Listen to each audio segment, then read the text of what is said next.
The man known to history as Tsar Nicholas II of Russia was born Grand Duke Nicholas Alexandrovich Romanov on the 18th of May 1868 at the Alexander Palace in Tsarskoye Selo, the imperial retreat outside St. Petersburg, the capital of the Russian Empire. His father, Tsarevich Alexander Alexandrovich, was the second son of Tsar Alexander II of Russia. The younger Alexander was given an ordinary education and prepared for a life of military service when his elder brother, Tsarevich Nicholas, died in 1865 at the age of 21. Following the death of Nicholas, Alexander became heir to the Russian throne and married his late brother's fiancée. Upon his father's death in 1881, Alexander assumed the throne as Tsar Alexander III. Although most of his ancestors were German, the bulky, bearded Alexander resembled a Russian peasant, and his legendary reputation for strength was reflected in his tendency to bend a fork with his bare hands for entertainment during state dinners. Nicholas II's mother, Maria Fyodorovna, was born Princess Dagmar of Denmark in 1847, 5 years before her father became King Christian IX of Denmark. In 1863, Dagmar's sister, Princess Alexandra, married Prince Albert Edward, the future Edward VII of the United Kingdom.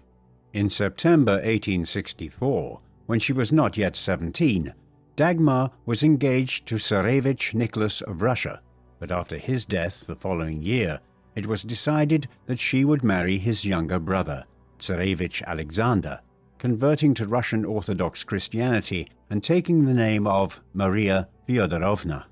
The couple would have 6 children, of whom the future Nicholas II was the eldest.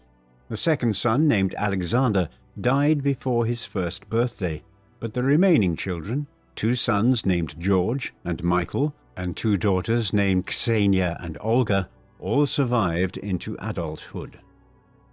The Romanov family had ruled Russia since 1613, when the nobleman Mikhail Fyodorovich Romanov was elected Tsar at the end of a 15-year period of anarchy and Polish occupation, known as the Time of Troubles. Nicholas II's life and reign proved as troublesome as the events 3 centuries earlier that placed his ancestor on the Russian throne.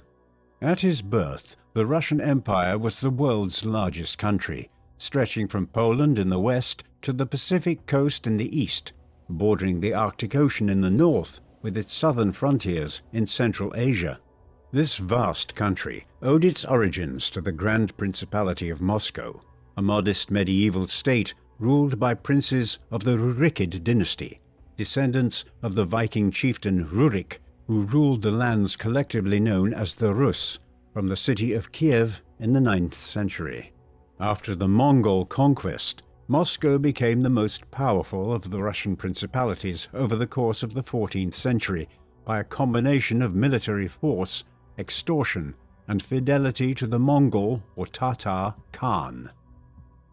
During the following century, the Muscovites claimed the legacy of the Eastern Roman Empire after the fall of Constantinople in 1453, claiming the title of Tsar, derived from Caesar, before expelling the Tatars, subjugating the wealthy merchant republic of Novgorod to the northwest, and beginning its expansion eastwards towards Siberia. At the beginning of the 18th century, after a century of turmoil, Tsar Peter the Great founded the city of St. Petersburg and defeated Sweden in the Great Northern War, proclaiming the Russian Empire in 1721.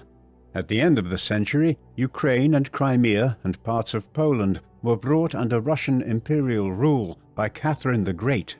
After repelling Napoleon's ill-fated invasion of 1812, Russia became one of the dominant powers on the European continent, and in 1814, Tsar Alexander I entered Paris in triumph at the head of a coalition army that forced Napoleon to abdicate.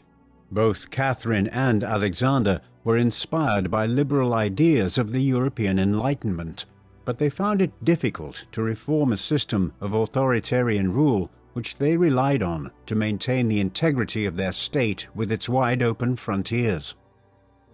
In the decades after the Napoleonic Wars, Russia retained its reputation as the continent's strongest military power, but despite their resplendent uniforms on parade, the Russian army was defeated in the Crimean War, which exposed the weaknesses in the Russian administrative and economic system. After Nicholas's grandfather, Tsar Alexander II, came to the throne in 1855, he embarked on a reform program to modernize the Russian Empire and maintain its great power status on the international stage, while dealing with the increasing political consciousness of the urban classes and the rise of nationalism in a multi-ethnic empire where fewer than half of the population was Russian. In 1861, Alexander abolished serfdom and gave peasants free economic rights, but the newly emancipated serfs were obliged to pay redemption dues to the government for 49 years to compensate their former owners. In 1864, trial by jury was introduced, and elected local councils known as Zemstva were established for rural areas and later cities and towns. In order to address the deficiencies in military organization in the Crimea, in 1874 universal conscription was introduced, and corporal punishment was banned in the army. Nicholas spent his childhood with an affectionate and overprotective mother, and a warm-hearted but intimidating father, a combination that may have contributed to his immaturity as a young adult. Like other European families, Nicholas's parents provided the general framework for his education and upbringing, but he spent most of the childhood supervised by governesses and governors. Between 7 and 10 years old, Nicholas received lessons from his governess Alexandra Ollengren. Aged 10, his upbringing was entrusted to the military governor General Grigory Danilovich, who invited specialist tutors to teach the young Grand Duke Russian, French, English, German, mathematics, geography, chemistry, and history, which was Nicholas's favorite subject. Nicholas had a close relationship with his tutor Charles Heath, an Englishman who taught at the Alexander Lyceum, the prestigious school for the aristocratic elite in Tsarskoye Selo. Under Heath's influence, Nicholas adopted the reserved manner of an English gentleman, an attitude that would contribute to his reputation as a weak and indecisive ruler. In March 1881, when Nicholas was 13 years old, his grandfather, Tsar Alexander II, was assassinated by the socialist revolutionary organization The People's Will while returning to the Winter Palace from a military inspection. Having survived 6 previous assassination attempts during his reign, the mortally wounded Alexander had his legs blown off by a bomb and was carried to the Winter Palace, where he died a couple of hours later. While Russian Tsars had often been violently removed from power by ambitious family members in palace coups, this was the first time a Russian monarch had been killed by revolutionaries who aimed to overthrow the monarchy. While he honored his late father's memory by building the Church of the Saviour on spilled blood at the site of the assassination, Tsar Alexander III reversed many of his predecessors' liberal reforms and cracked down on left-wing revolutionary terrorist groups. In May 1887, after an attempt on the Tsar's life on the 6th anniversary of Alexander II's killing was uncovered, the revolutionary terrorist Alexander Ulyanov was one of 5 members of the People's Will executed for his part in the plot. Alexander's death led his younger brother Vladimir to take a greater interest in revolutionary politics. After his grandfather's death and the accession of his father, Alexander III, Nicholas assumed the title of Tsarevich and became heir to the throne. He continued to live under the supervision of General Danilovich until the age of 17, when he began his political education at the hands of some of the leading statesmen of the empire. The greatest influence on the teenage Nicholas was Konstantin Pobedonostchev, the conservative law professor who served as the secular head of the Orthodox Church. Pobedonostsev believed that Russia's communitarian political traditions were unsuited to representative democracy and regarded the peasantry, who were largely isolated from Western liberal and socialist ideas in the cities, as the basis of Russian monarchism. Nicholas was also taught economics by Nikolai Bunga, the liberal Minister of Finance, from 1881 to 1886. Though the Russian economy developed rapidly during the reign of Alexander III, and Bunga was comfortable in the world of wealthy bankers and industrialists, Nicholas's understanding of economic theory remained poor throughout his life, and he would rely on the advice of ministers on economic issues. In October 1888, while Nicholas and the imperial family were returning from the Crimea, the imperial train derailed at Borky in Ukraine. The roof of the dining car collapsed, but Tsar Alexander used his legendary strength to hold it up, allowing the children to escape unharmed. At the age of 19, Nicholas was commissioned into the Preobrazhensky Guards, the senior regiment of the Imperial Army.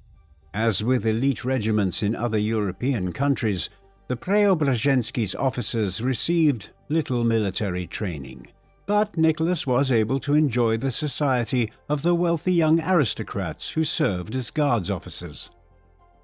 During the 18th and 19th centuries, it was common for young European aristocrats and royals to embark on a grand tour of Europe, to deepen their knowledge of art and culture, and to see the monumental remnants of Greek and Roman antiquity for themselves.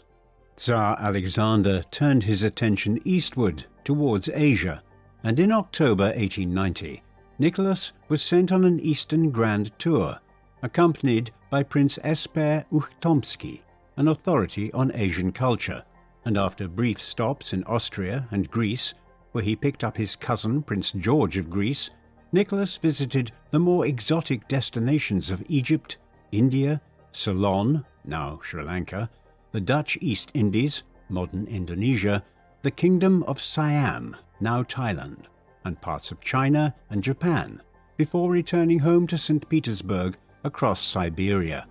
In May 1891, while Nicholas was in Otsa in Japan, he was the target of an assassination attempt by a local policeman. Though he received a saber wound to the face, Prince George saved his life by intercepting the second blow. Nicholas cut short the rest of his trip and returned to St. Petersburg overland in August.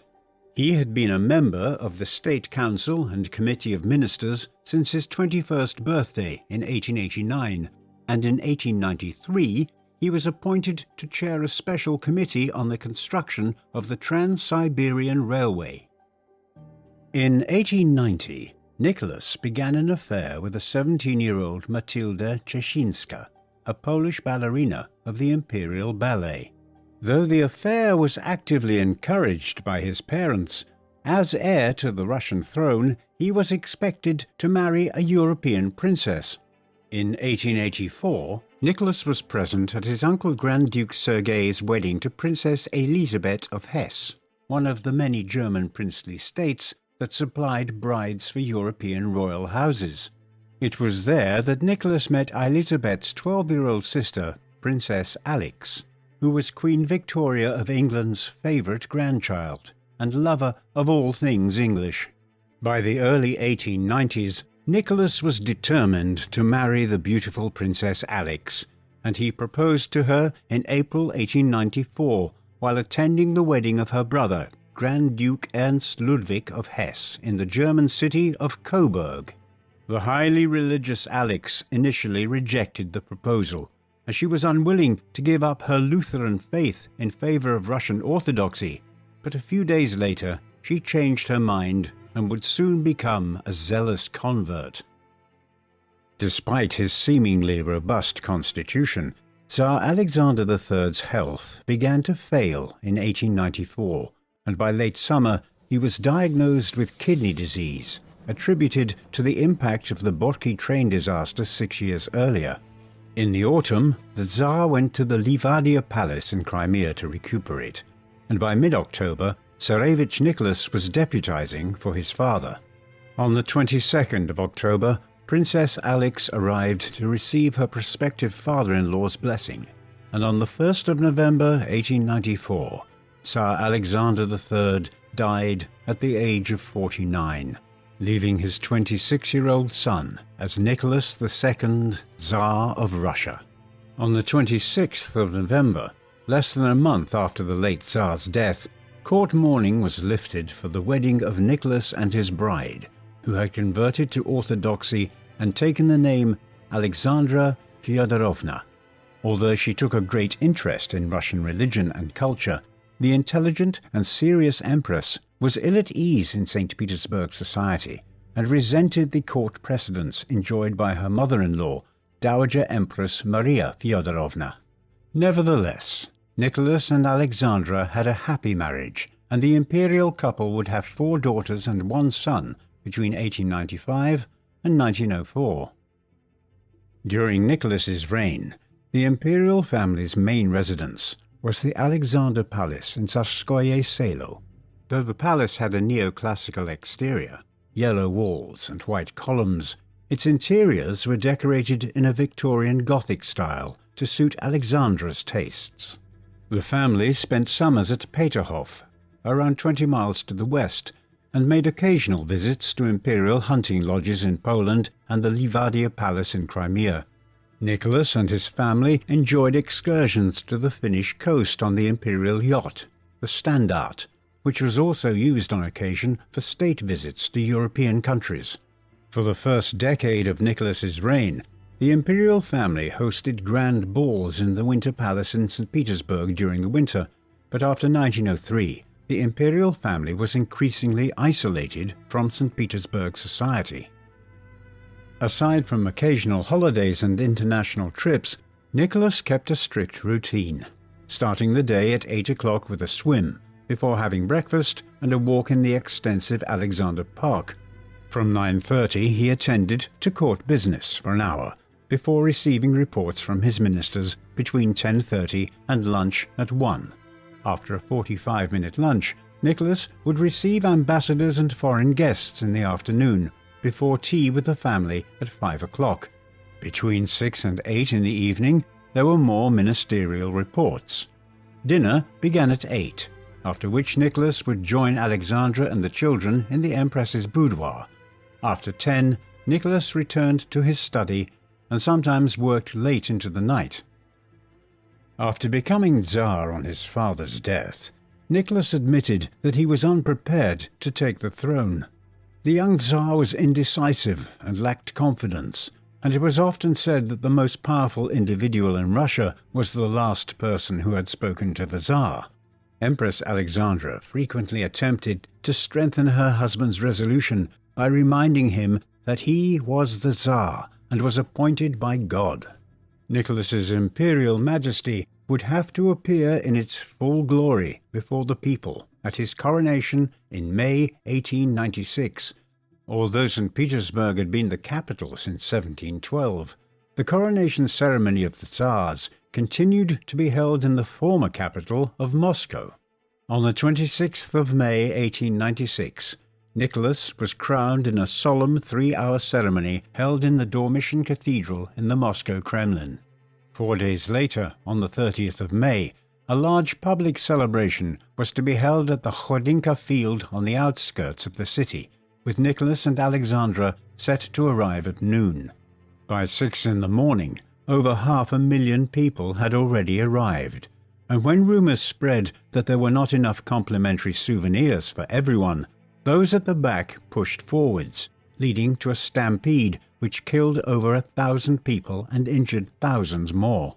By the time the imperial family arrived in the afternoon, the field had been cleaned up. That evening, Nicholas and Alexandra attended a grand ball organized by the French embassy to celebrate the Franco-Russian alliance of 1894.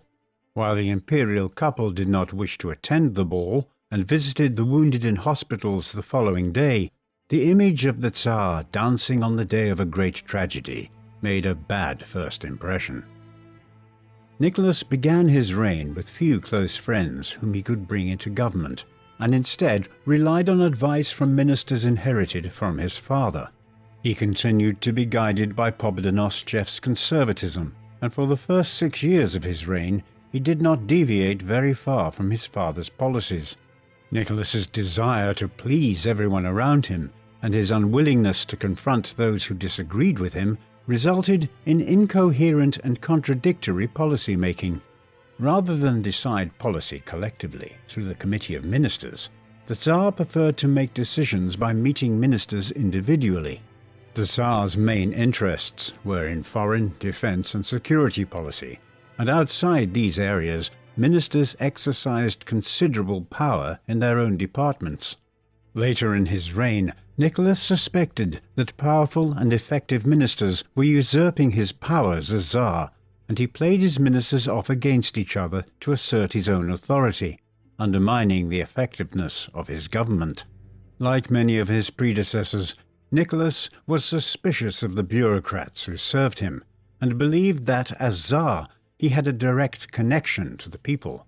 The Tsar considered himself a father to his subjects, and was known to deal with petitions personally, no matter how trivial.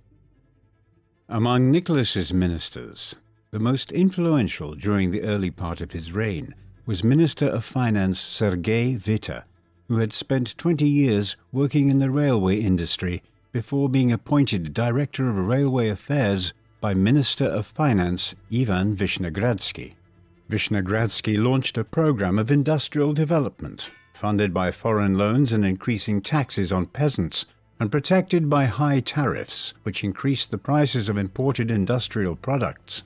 These policies were adopted and expanded by Witte upon his arrival at the Ministry of Finance in 1892, and became known as the Witte system. The finance minister believed that rapid industrialization and economic modernization was essential if Russia was to avoid becoming economically exploited by the world's industrial powers, a fate that seemed inevitable for the Ottoman Empire in the Middle East and the Qing Empire in China. Witte recognized that the peasants and urban poor would suffer in the process, but argued that only by developing Russian industry, using a combination of state revenues and foreign capital and technology, could Russia be able to compete with Britain, France, Germany, and the United States. Witte's advocacy of the industrial economy was unpopular among the Russian landed aristocracy, who were skeptical of capitalism and favored the development of the agricultural economy.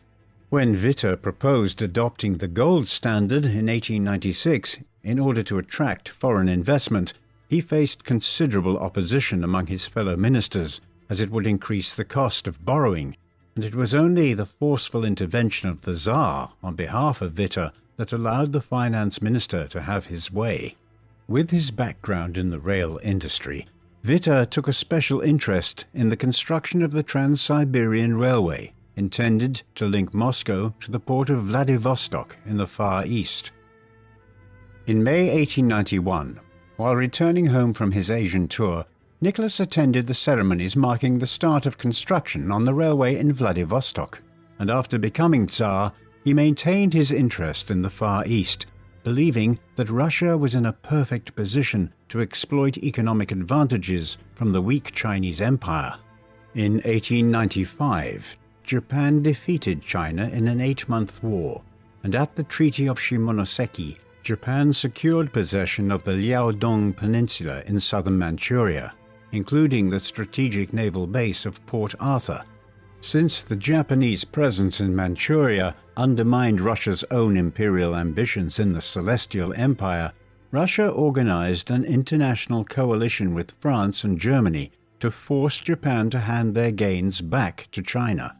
Under Witte's influence, Russia was given the right to build a section of the Trans-Siberian Railway through northern Manchuria, reducing the length of the route. In March 1898, after Germany seized the Chinese port of Qingdao, Nicholas ensured that Russia secured a lease on Port Arthur and the Liaodong Peninsula, while the British were given the port of Weihai Wei.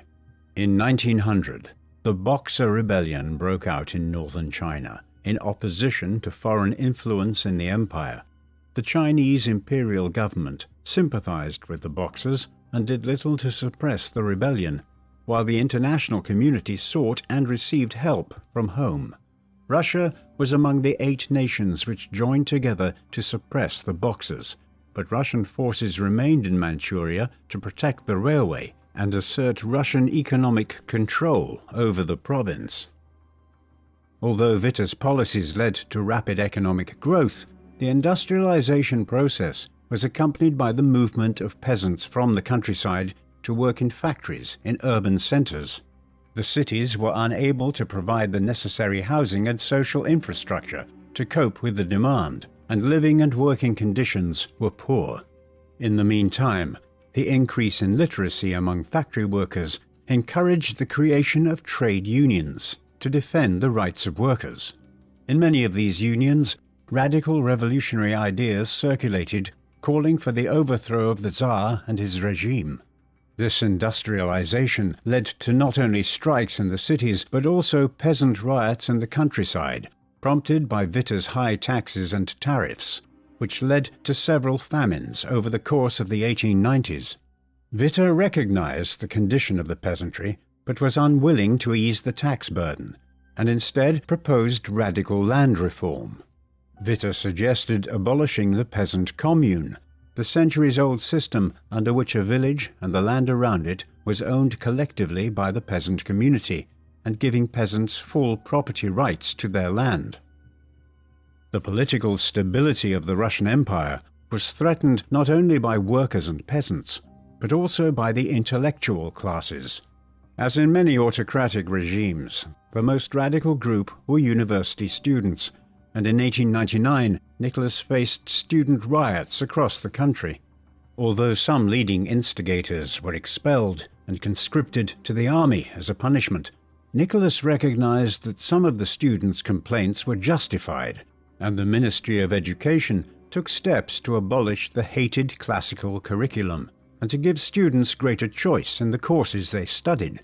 While Nicholas hoped that the Russian education system could inspire a sense of patriotism and support for the state, university professors and even officials in the Ministry of Education sympathized with liberal and radical ideas and resisted any decrees to impose conservative sentiments upon students.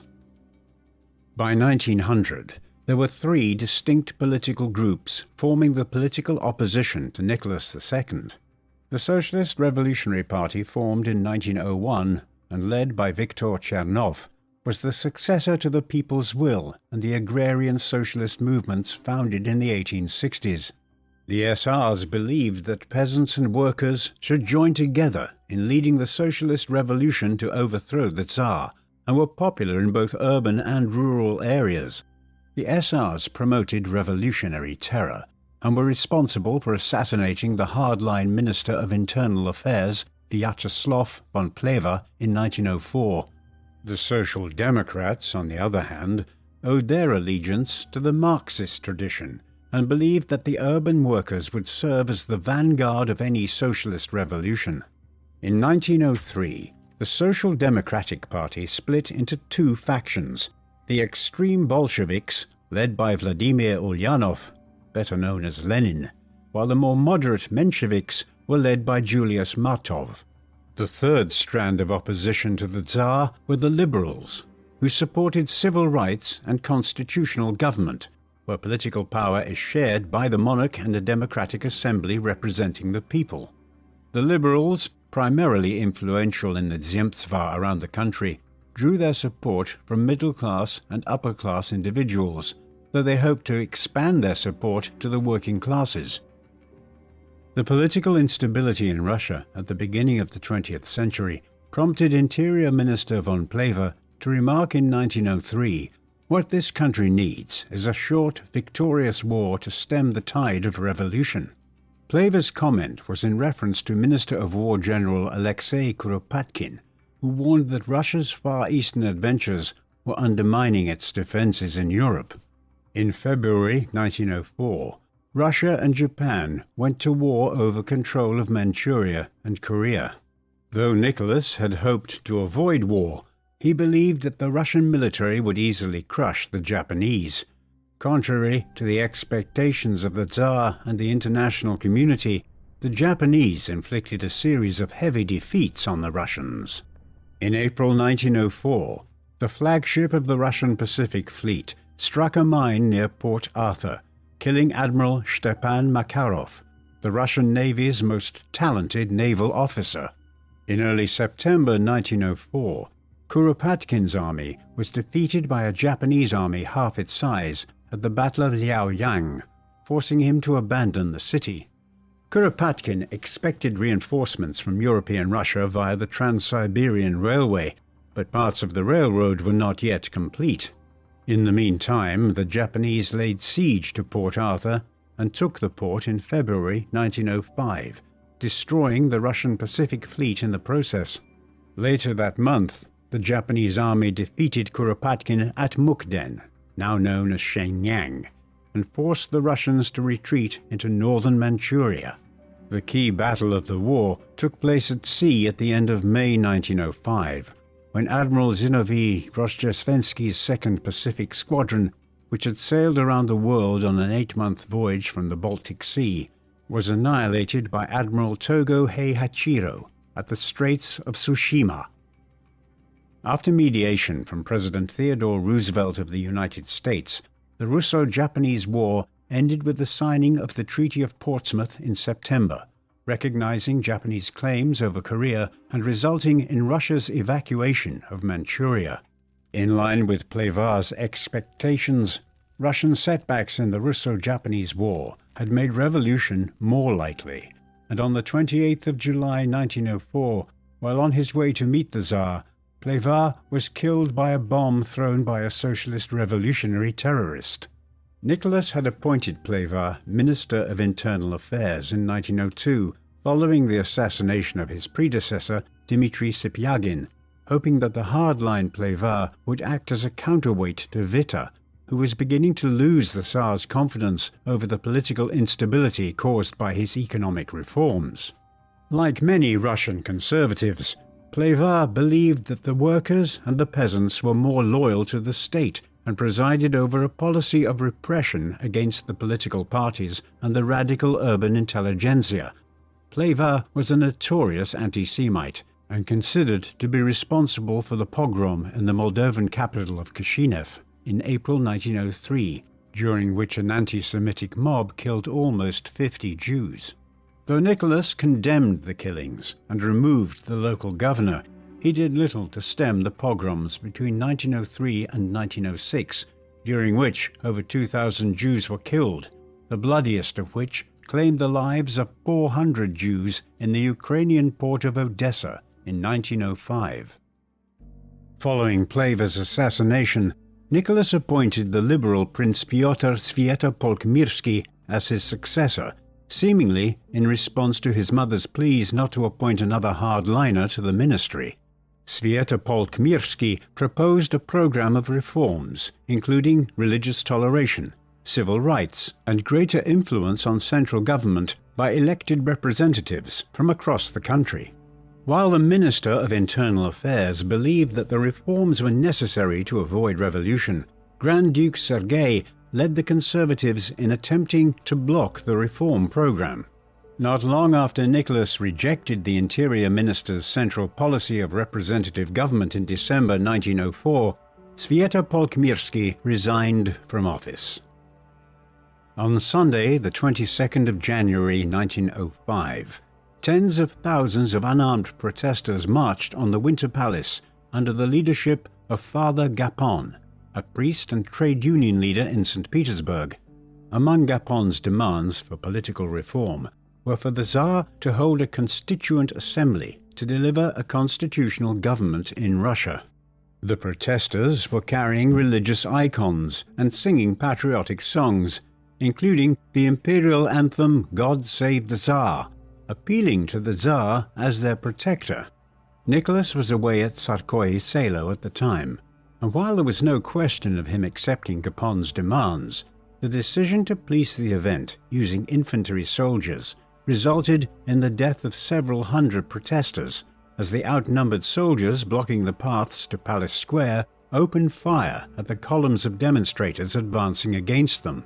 While Nicholas expressed regret at the fatalities, The events of Bloody Sunday undermined the Tsar's claim to be the protector of his subjects.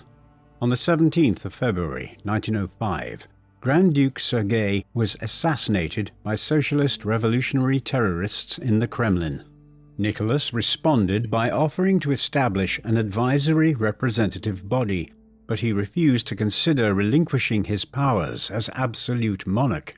The Tsar believed that constitutional government would make Russia more vulnerable to revolution and anarchy, while also considering it his duty to preserve the authority he was given by God. As a hereditary monarch, Nicholas also considered it his duty to God and Russia to produce a son and heir. Between 1895 and 1901, Nicholas and Alexandra had 4 daughters in succession: Olga, Tatiana, Maria, and Anastasia.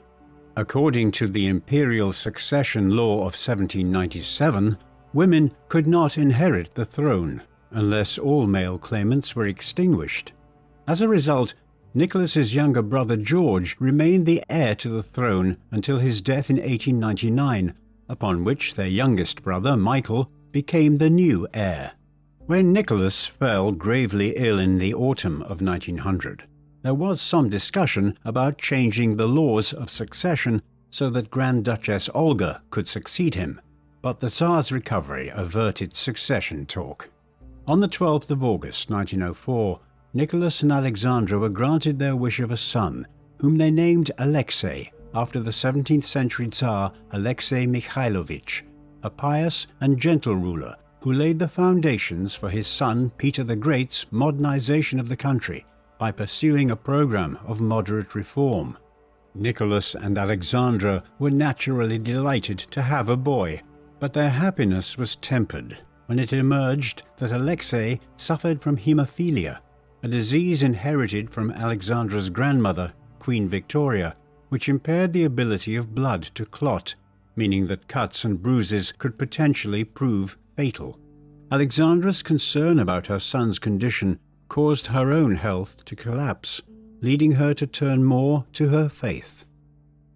Rather than solving a problem, Tsarevich Alexei was another addition to his parents' list of anxieties. The defeats on land and sea during the Russo-Japanese War highlighted the weakness of the Russian state and its military commanders, and contributed to a decline in the Tsar's prestige.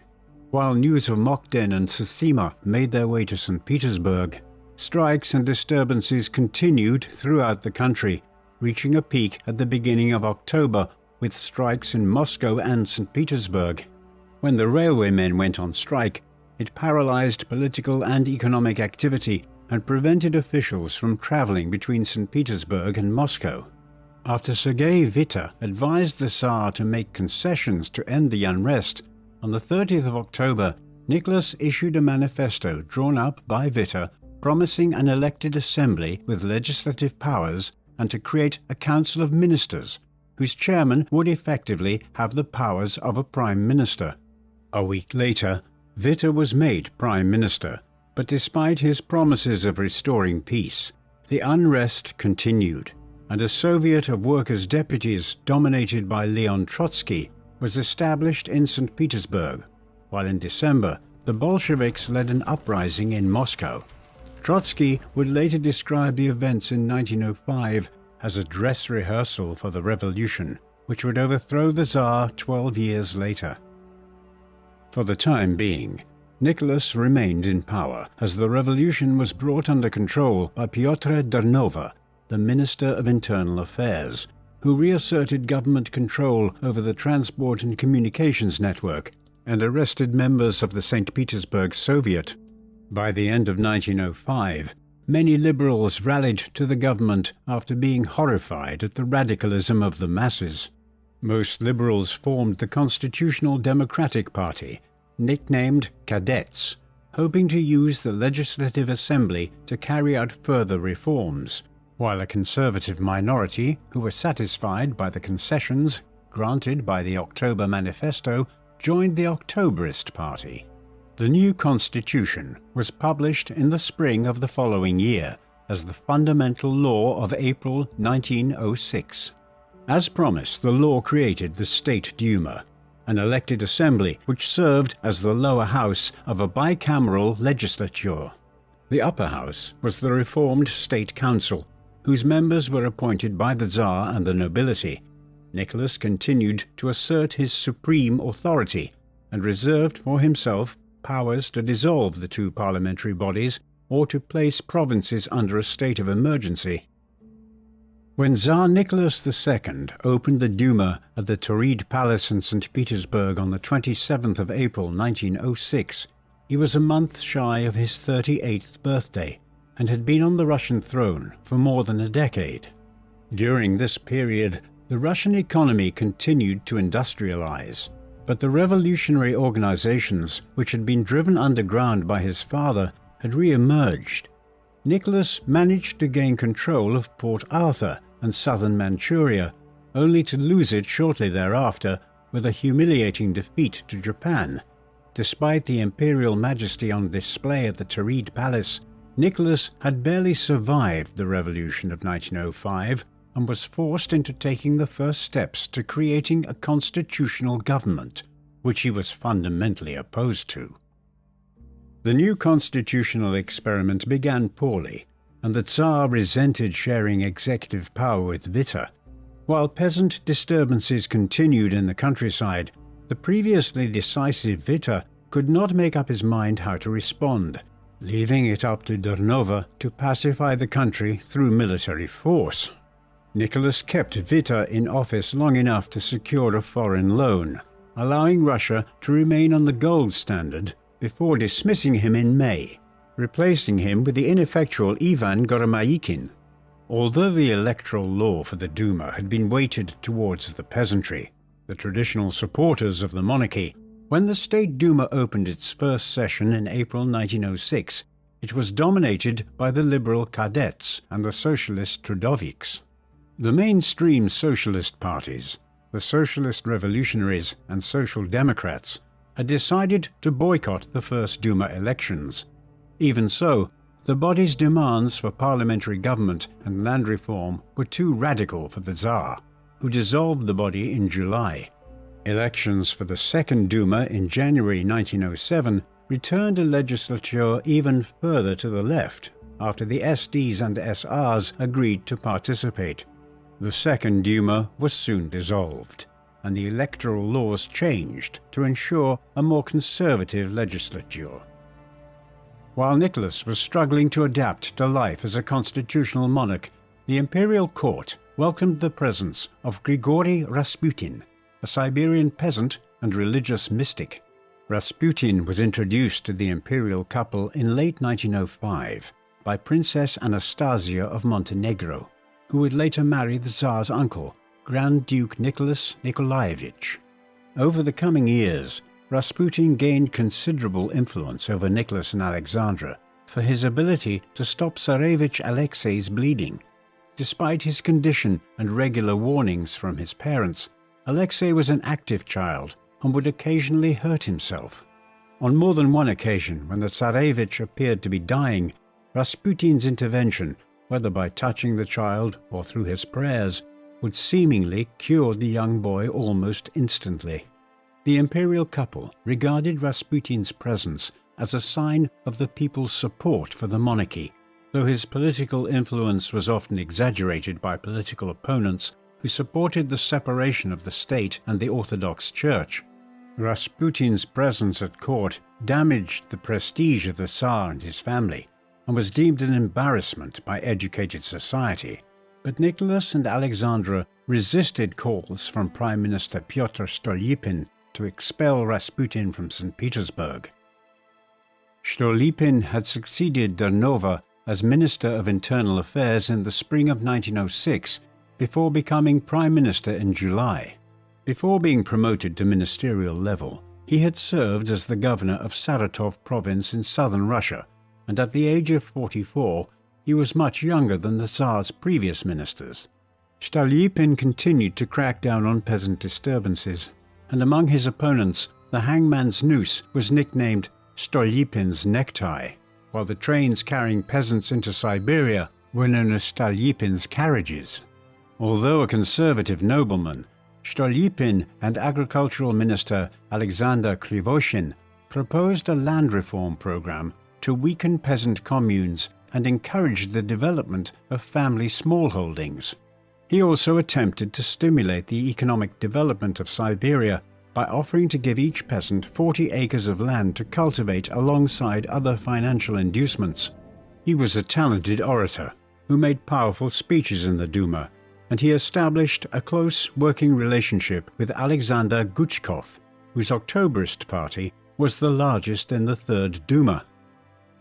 This alliance began to fail in 1909 and 1910, when Stolypin's proposals to strengthen the Zemstva and increase social protections for factory workers were opposed by the landowners and industrialists who dominated the Duma. In the meantime, Stolypin and Guchkov's efforts to increase legislative control over the army damaged his relationship with the Tsar. Stolypin's plans to expand the Zemstva system to Ukraine and Belarus narrowly passed the Duma, but were defeated in the State Council in March 1911. Stolypin responded by threatening to resign, unless the Tsar were to use his emergency powers to suspend the legislature and adopt the Western Zemstva Bill by decree. Nicholas agreed to these conditions and retained Stolypin, but the Prime Minister's demands infuriated both the Tsar and the legislature. On the 14th of September 1911, while attending a performance at the Kiev Opera with the Tsar and his eldest daughters, Stolypin was shot by a leftist revolutionary assassin and died 4 days later on the 18th. The assassin was hanged a week after Stolypin's death, but Nicholas gave orders to drop the investigation, prompting rumors that the assassination had been planned by supporters of the Tsar. Stolypin was succeeded by Finance Minister Vladimir Kavkavtsov, but the new Prime Minister lacked the presence of his predecessor and was a weak leader. Having remained at the head of the Finance Ministry, Kavkavtsov's desire to control spending led to clashes with General Vladimir Sukhomlinov, the Minister of War, and Alexander Krivoshin at Agriculture. Sukhomlinov had been appointed by the Tsar in 1909 to resist Stolypin's efforts to give the Duma greater control over the armed forces, and demanded increased investment in the army and navy. Krivoshin was responsible for enacting Stolypin's land reforms and provided cheap credit through the Peasant Land Bank to allow peasants to buy their own land from nobles. He encouraged the development of schools, and by 1914, around 60% of Russian children received a primary education. In February 1914, Krivoshin managed to outmaneuver Kavkavtsov by persuading the Tsar to appoint his friend Peter Bach as finance minister and the powerless Goromykin as prime minister, allowing the Minister of Agriculture to become the dominant figure in the government. In the meantime, in 1913, Nicholas had asserted his control over security policy by appointing Nikolai Maklakov as Minister of Internal Affairs. With the Tsar's support, Maklakov cracked down on the revolutionary press and unsuccessfully attempted to reduce the Duma's powers. In 1914, St. Petersburg was hit with a series of strikes, but the rest of the country remained calm. Widespread demonstrations of popular support in 1913, during the celebrations of 300 years of Romanov rule, convinced Nicholas that he continued to enjoy considerable support across the country. After its inauspicious start, the constitutional experiment was bringing an element of stability despite Stolypin's assassination, and there was a chance that with a strong prime minister, such as Krivoshin, to carry out his agenda and manage parliamentary politics, Nicholas could be a constitutional monarch, like his cousin King George V in Britain. However, after Nicholas limited the electorate in 1907, most of the Russian population remained without political representation, and the workers and many peasants were ready to rise up against the Tsar at any sign of weakness in the imperial regime. The Tsar had been saved by the Russian army in 1905 and 1906, and after the humiliation of defeat to Japan, Nicholas desperately sought to stay out of war. Although Russia and Britain had been close to war over their competing interests in Asia, Russia's defeat in 1905 dispelled British fears of the Russian threat and led to the signing of the Anglo-Russian Entente of 1907. Together with the Anglo-French Entente Cordiale of 1904 and the Franco-Russian Alliance of 1894, this created the Triple Entente of Britain, France, and Russia. The rival European bloc was the Triple Alliance of Germany, Austria-Hungary, and Italy, though the latter's fidelity to the alliance was suspect, as it had its own territorial claims to parts of the Austrian Empire. Following the appointment of Sergei Sazanov as foreign minister in 1910, the Tsar pursued a three-pronged policy to remain committed to the Triple Entente, improve relations with Germany, and to promote unity among the Balkan states in southeast Europe against further Austrian encroachment in old Ottoman territory after Austria's annexation of Bosnia in 1908. Rather than confronting Austria, the Balkan alliance went to war with the Ottoman Empire over Macedonia and Albania in 1912, before fighting each other for the spoils in 1913. While Russian nationalists advocated a pan-Slavic union with the Balkan states, Nicholas was more concerned about German ambitions in the Ottoman Empire. The Russian Empire's Black Sea trade, including its substantial grain exports, passed through the Straits of Constantinople by modern-day Istanbul. In 1913, a German general, Lehmann von Sanders, was appointed commander of the Constantinople garrison. Over the previous century, the Ottomans had routinely employed foreign experts as civil and military administrators, but the Russians feared direct German control of the straits. Elsewhere in Europe, a naval arms race between Britain and Germany increased the risk of war between the continent's most powerful states.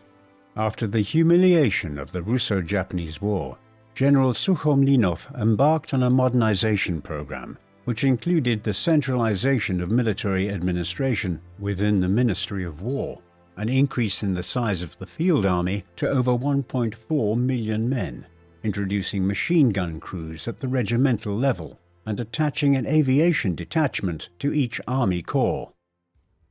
On the 28th of June 1914, Archduke Franz Ferdinand, the heir to the Austrian throne, was assassinated in Sarajevo by Gavrilo Princip, a Bosnian Serb student.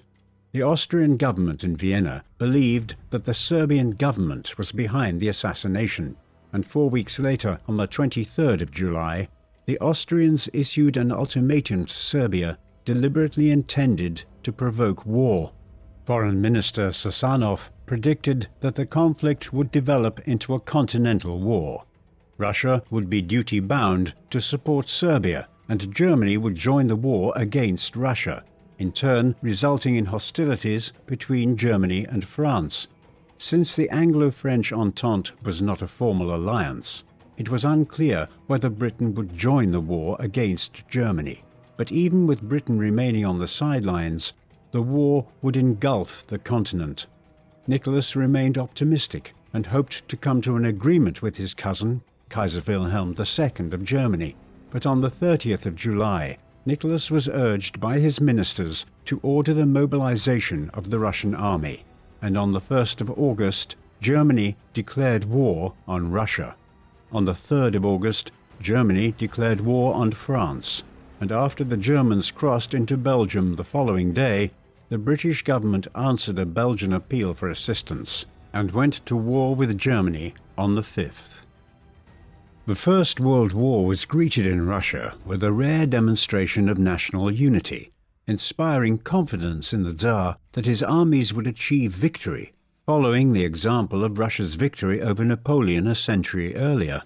Most European military planners expected the war to be short, but the German army was the best in Europe, and Germany and Austria enjoyed the strategic advantage of the central position, enabling them to move their armies quickly between different fronts.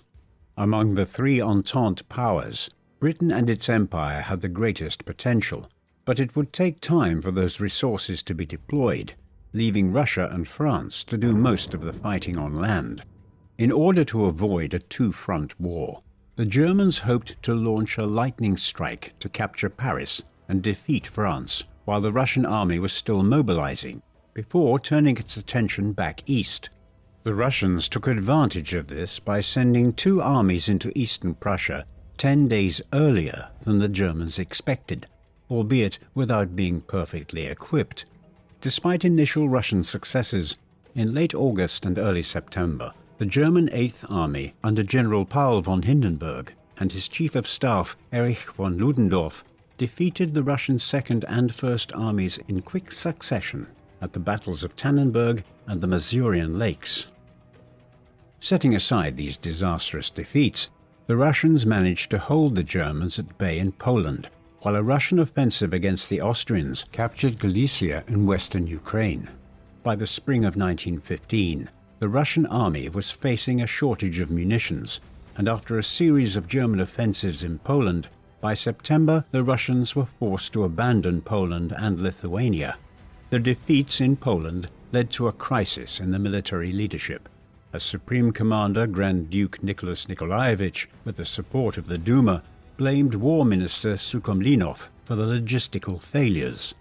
After being imprisoned in the notorious Peter and Paul fortress in St. Petersburg, the Minister of War was dismissed from office in June and replaced by General Alexei Polivanov, and in December the Tsar dismissed his uncle Grand Duke Nicholas and assumed the supreme command himself. By doing so, the Tsar was partly placing a check on the Duma leaders, who supported the Grand Duke, but the latter had also proven an incompetent military leader, who lost his nerve with his armies in full retreat. Without any meaningful military training himself, Nicholas did not expect to take over control of strategic or operational decision-making, which he left in the hands of his Chief of Staff, Mikhail Alexeyev.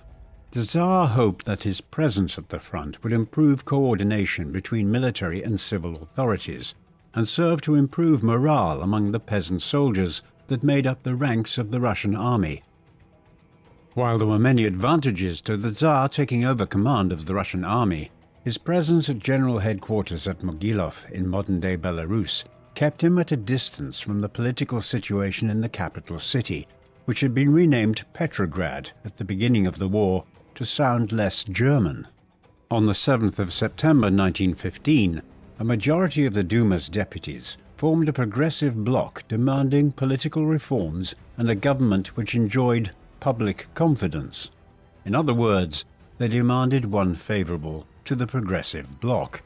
The bloc's initiatives were supported by the Union of Towns and the Zemstva Union, which were formed at the beginning of the war to coordinate local authorities' support for the war effort. Many of the Tsar's ministers also lobbied for Goromikin's dismissal as prime minister, believing that victory could only be achieved by maintaining political unity and working in conjunction with the industrialists and civil society leaders that led the progressive bloc. Unwilling to work with Goromikin, and horrified by the Tsar's decision to assume the supreme command without consultation, the Council of Ministers effectively went on strike, infuriating Nicholas in turn. While the ministers were afraid that as supreme commander, the Tsar would be associated with military setbacks suffered by the army, shortly after Nicholas's arrival, the military situation improved as Kiev was successfully defended, and the munitions crisis was overcome by effective coordination between the Ministry of War and Russian industry. In the summer of 1916, General Alexei Brusilov led a major offensive into Galicia, which broke the Austrian lines and captured hundreds of thousands of Austrian and German prisoners. The Russian successes forced Germany to redeploy troops from the Western Front, weakening its assault on the French fortress of Verdun and its defense of the River Somme after the British launched an offensive in July. While the army had enjoyed its best year in 1916, an economic crisis at home threatened the continuation of the war effort. A shortage of food and fuel created high inflation, and the railway network was ill-equipped to bring food surpluses from the agricultural south to the cities in the north and west, while at the same time moving troops to the front line.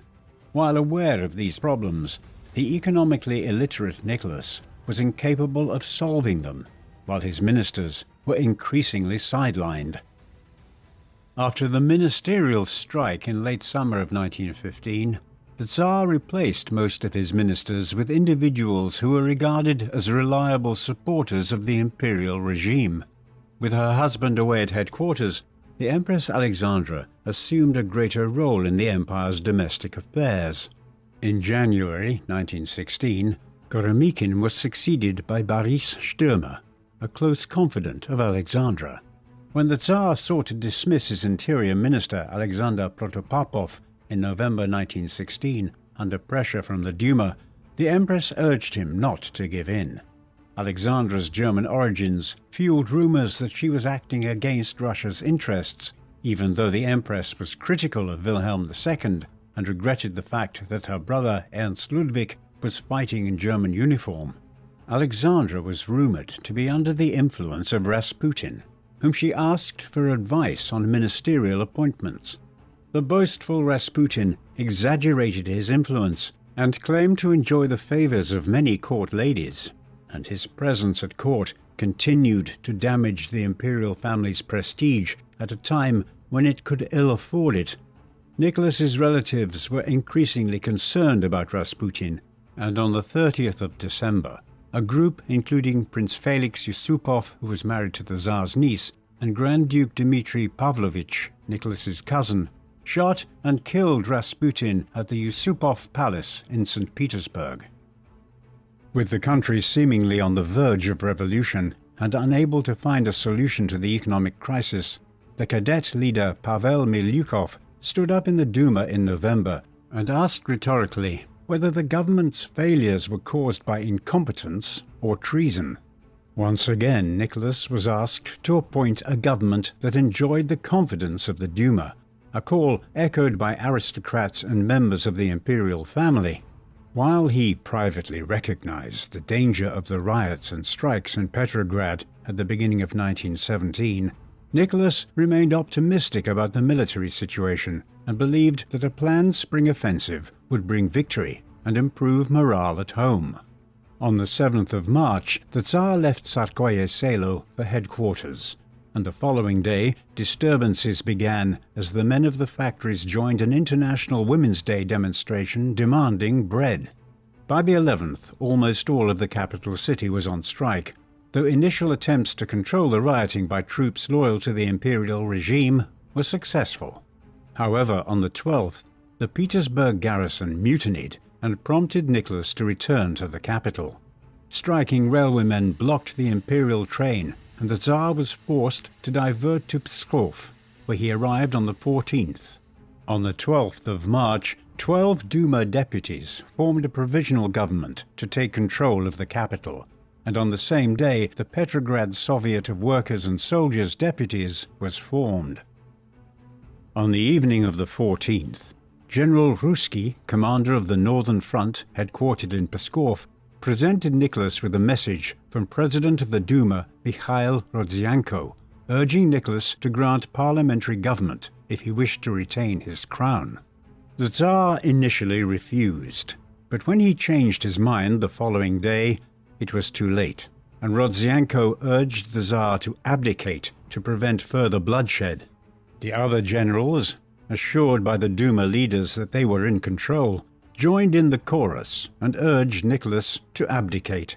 On the 15th of March, Nicholas agreed to abdicate in favor of his son, but after several hours worrying about the potential fate of Alexei during a time of war and political instability, decided that he should instead be succeeded by his brother, Grand Duke Michael, who would serve as a constitutional monarch.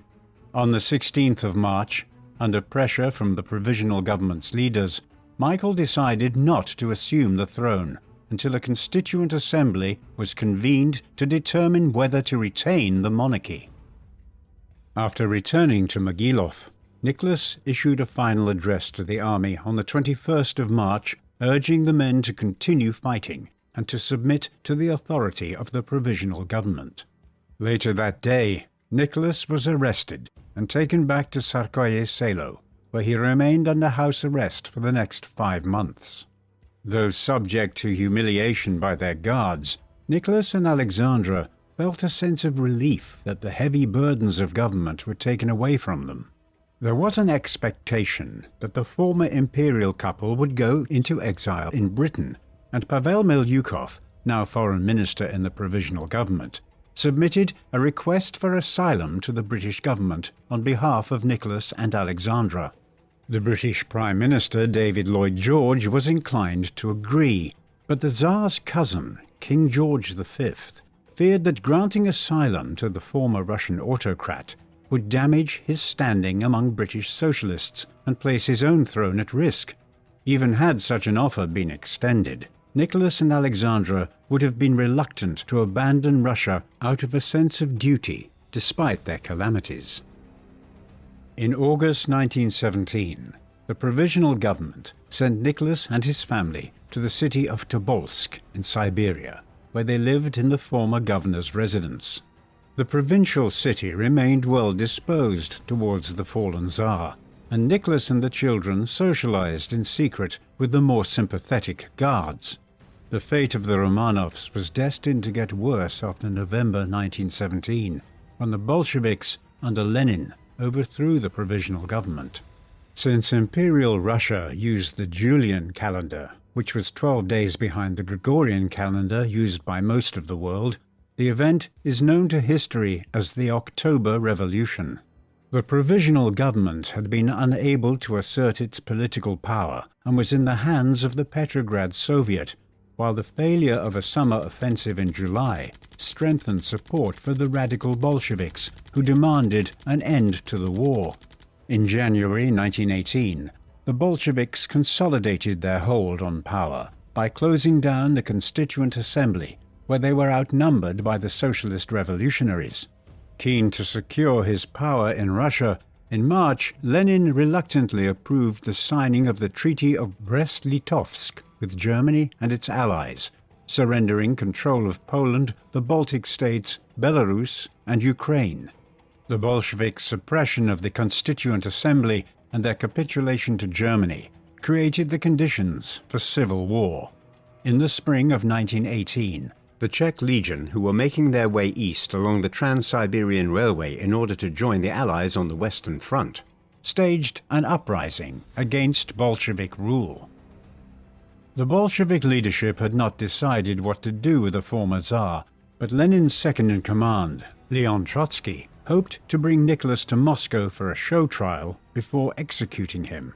In April 1918, the Bolshevik revolutionary Vasily Yakovlev acted on instructions from the central government to bring Nicholas and Alexandra to Moscow, but on the way they were intercepted by a detachment of Bolsheviks from the Ural Soviet, who took control of the convoy and took them to their base in Ekaterinburg. Nicholas, Alexandra, and Grand Duchess Maria arrived on the 30th of April and were imprisoned in the house of Nikolai Ipatiev, a military engineer. The Tsarevich had been ill and had initially been left behind with 3 of his sisters, but by the 23rd of May, the rest of the family arrived along with their doctor, Evgeny Botkin, and 3 servants. As the Czech Legion advanced on Ekaterinburg, at the beginning of July, the central leadership in Moscow decided that the Romanovs should be executed in Ekaterinburg. On the 4th of July, the deputy head of the Ekaterinburg secret police, Yakov Yurovsky, was appointed commandant of the Ipatiev house. In the early hours of the 17th of July, the family and their attendants were brought into the basement. After the 12 men of the firing squad entered the room, Yurovsky announced that the Ural Soviet had decided to execute the whole family. A stunned Nicholas asked, "What?" before Yurovsky repeated his orders, and the firing began.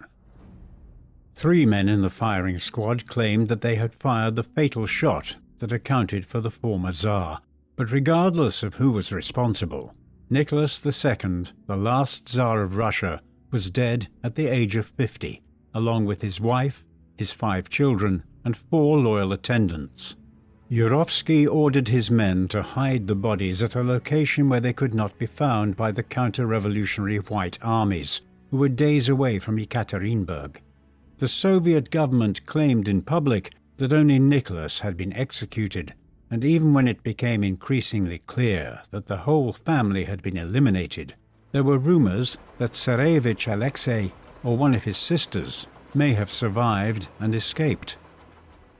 The memory of the dead Tsar served as a rallying point for the monarchists and counter-revolutionaries who opposed the Bolsheviks, but by 1921, Lenin's forces had won the Civil War, and his Soviet regime would remain in power until 1991. From their exile in London, Paris, New York, white émigrés continued to hope for a collapse of Soviet communism and the return of the Russian monarchy. In 1981, the Russian Orthodox Church abroad canonized Nicholas II and his family, and in 2000, the Russian Orthodox Church in Russia also agreed to confer sainthood on them. In the meantime, the remains of Nicholas, Alexandra, and 3 of their daughters were discovered in a ditch near the Apachev house in the late 1970s, and after DNA identification in 1998, they were buried in a special chapel in the St. Peter and Paul Cathedral in St. Petersburg. In 2007, further remains were discovered at a nearby site, and later identified as those of Tsarevich Alexei and either Grand Duchess Maria or Anastasia. In 2015, the Russian Orthodox Church ordered the exhumation of 5 sets of remains in the chapel for further testing, while renewed investigations confirmed the identification of the remains in 2020. As of 2024, they have not yet been reburied in the chapel. The legacy of Tsar Nicholas II of Russia continues to be debated among historians of Russia, and it is closely related to the question of whether it was possible to avoid the horrors of communist rule in Russia in the 20th century. Nicholas had been exposed to revolutionary violence in his early teens, with the assassination of his grandfather, Tsar Alexander II, and the political instability would only increase during his own reign. After the unexpected death of his father Alexander III in 1894, Nicholas came to the throne unprepared for government. Despite being a well-educated and intelligent man, Nicholas was indecisive and unsocial, and initially found it difficult to stand up to his ministers. As Tsar, Nicholas was able to make his mark in foreign policy, but defeat in the Russo-Japanese War dented his prestige and fueled domestic opposition to his rule. When peasant uprisings and strikes broke out in response to heavy taxation and poor working conditions, Nicholas wavered between granting concessions and suppressing unrest by force. Although personally a kind and gentle man, his unwillingness to surrender the powers which he considered to be given to him by God, and his belief that the Russian political system was unsuited to representative democracy, meant that he only agreed to establish an elected legislative assembly in October 1905 in order to keep his throne. After doing so, he could only work with the Duma when the electoral laws were amended to exclude the majority of the population. Despite all the difficulties he faced, Nicholas ultimately relied on the army to crack down on disturbances, and it was only the First World War which created the conditions for Nicholas to give up his throne in March 1917. Though a prisoner after his abdication, Nicholas felt a sense of liberation after being relieved of the burdens of government. But any hopes of a comfortable retirement were extinguished by the Bolshevik Revolution, leading to a brutal end at the Apachev house. What do you think of Tsar Nicholas II of Russia? Was he a weak and incompetent ruler and a brutal autocrat who was responsible for cracking down on political opposition and encouraging anti-Semitic pogroms?